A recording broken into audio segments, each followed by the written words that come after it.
Magandang araw po sa inyo lahat. Today, I will be discussing the film Unfriended Darkroom, isang thriller movie na directed by Steven Sasso. Ang kwento ay umiikot kay Matias, isang binatang nakakuha ng laptop na hindi pala sa kanya. Akala niya, ordinary lost and found item na ito. Pero habang nag-video call sila ng kanyang mga kaibigan, unti-unti nila na-discover na ang laptop ay may-ari ng isang tao na konektado sa isang criminal na grupo sa Dark Web.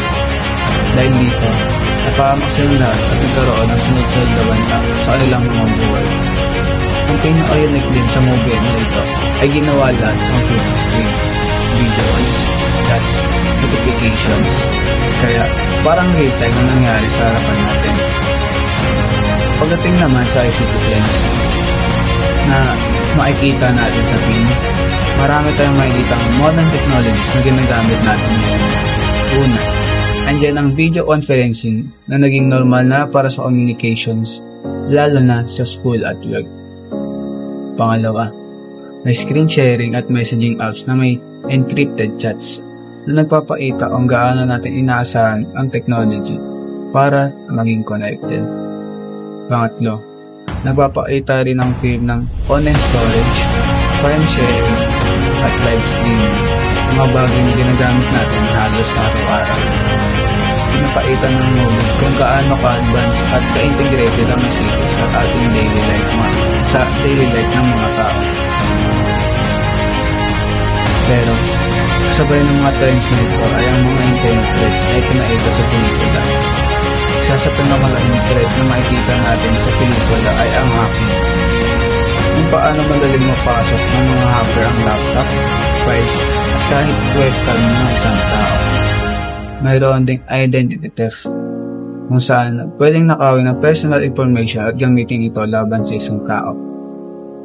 Nariyan din ang privacy invasion, tulad ng pag-track ng location, pag-record ng conversation, at pag-access sa personal files nang hindi natin nalalaman.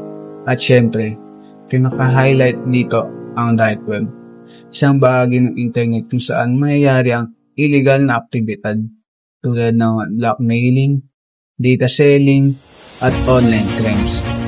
Pinakita sa movie kung gaano kabilis ma-expose ang isang tao kapag wala siyang proper digital na security. Ngayon naman, ano nga ba ang mga natutunan ko o mapupulot natin sa pelikula? Una, natutunan ko na kailangan natin maging responsable at maingat sa paggamit ng technology. Isang simple at maling desisyon tulad ng paggamit ng laptop na hindi safe, pwedeng magdala ng malaking problema. Pangalawa, pinapaalala nito na dapat nating bantayan ang ating digital privacy, gumamit ng strong passwords, iwasan ng pag-click ng suspicious links, at siguraduhin secure ang ating mga accounts. Pangatlo, tutunan natin na hindi lahat ng nakikita sa internet ay safe. Maraming tao ang may masasamang intensyon at pwede tayong maging biktima kung hindi tayo aware at educated sa cyber safety.